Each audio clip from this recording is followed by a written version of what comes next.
Okay, so we're just panning through the rollout of the 7 modes. We have modal offsets, but we're not going to be covering modal offsets on the cello yet. I don't know the patterns that well yet, but I have a way to learn the patterns, okay? Now, these are the string shapes, the 4-note per string shapes. Notice even this one's 4 notes for the cello. This is 4 notes. Now, there's another build that has, one of them has 5 notes, okay, and I call that the short pattern. We're not going to be using that. We want to get something going, and I found in the guitar, when I could get something going, let's say a Lydian build,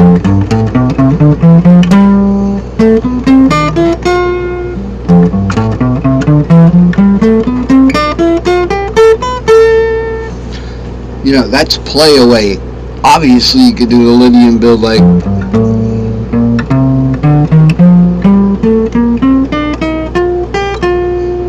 you know, or you could do it with the cutout or something like that, so that you have the same thing up here.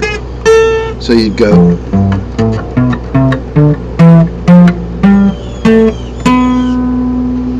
and then go,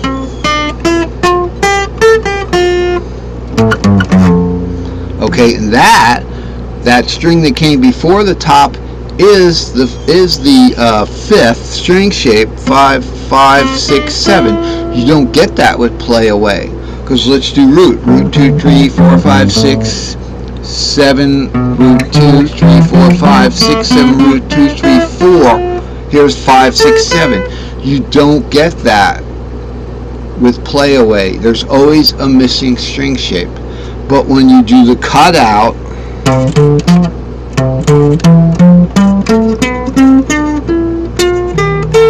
there's your 5th. Okay, and then in the short patterns we can do, let's say in the A shape,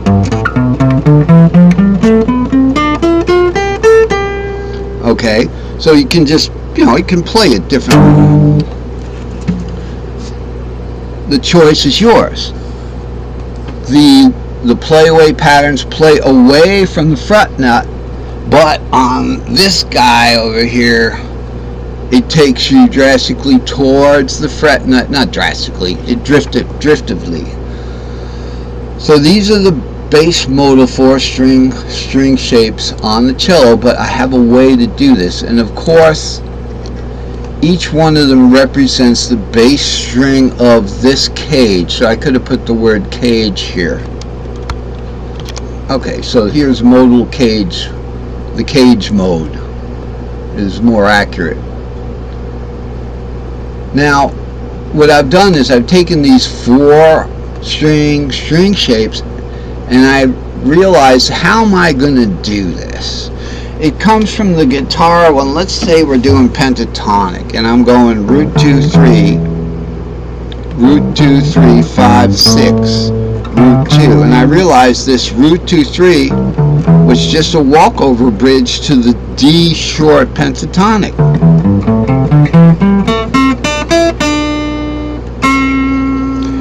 So this root is just the lead-in note. So I'm using the root, I'm using the first note of each of these modal string shapes as a lead-in to the next regular guitar string shape or piano string shape, whatever you want to call them. They're the same thing. It's just how they stack in the P5 or the P4 string tuning, or P3 sometimes, but we just play the same pattern and move it up in guitar. This is the modal cage. You see these rollouts. This R-E-D, we played that. Here's R-E right there. That's why it's called R-E, and then there's the D string shape, 2, 3, 4. The string shape always surrounds the letters. Okay? And then similarly 5A-G, nothing to be worried about. 5A, and then the G string shape, 6, 7 root. Red is, oh, we did that. Red. Whew, she's asleep. Okay, so 4C-A, It's just 4C and then the A long string shape. Okay, and the other string shapes are the same, the short pattern. So DC is 2, 3, 4 and 3, 4, 5. Now, if we take the positional string shape, okay, position table for 4 notes per string, root is going to be 1. Okay, the best string shapes right here are going to be in position 1. Now, if you call C position 1, this is root. Okay, and we're going to go root and then do a 2, 2, 3, 4.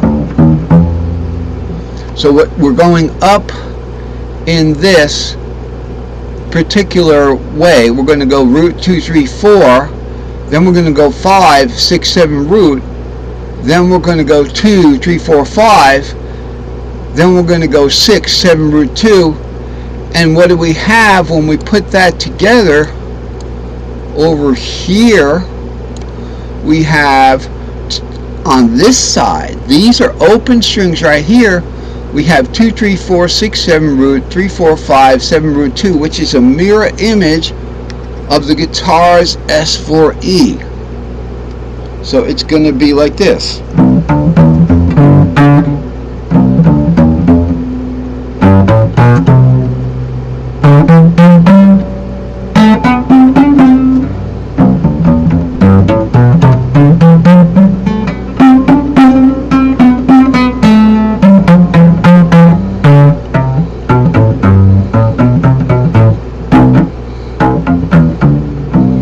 Okay, so you can play a little faster there because you know the pattern. Once you know the pattern, then you can start reassigning roots. Now, I know you want to hear some bowing, and I do too. So you could also, it doesn't have to be faster. It can be slow, so you can go.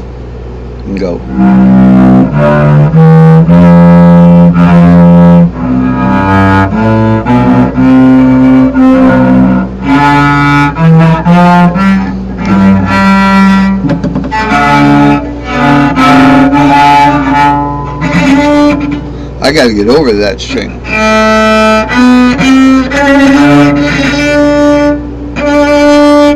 My bow is getting caught in the ear. That's what's happening. One more time there.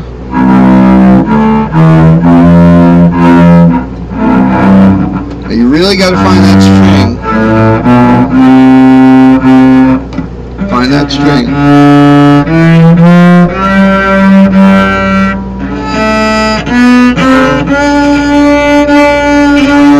Okay?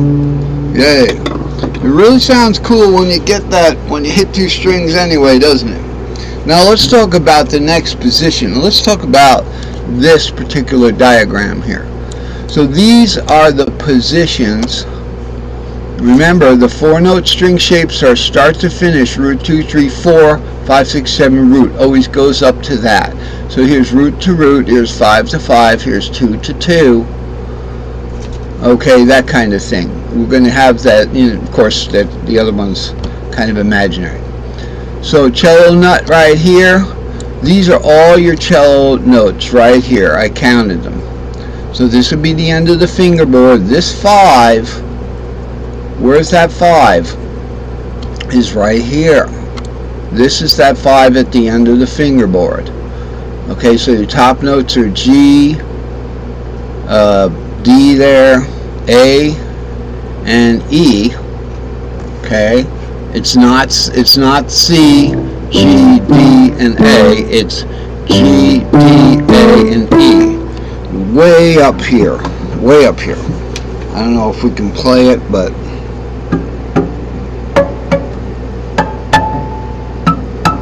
okay, the pitch is there because it's done with a formula that I found online. It's a famous formula for strings. I'm sure it was done by an engineer or something like that, someone who knew a lot of mathematical formulas.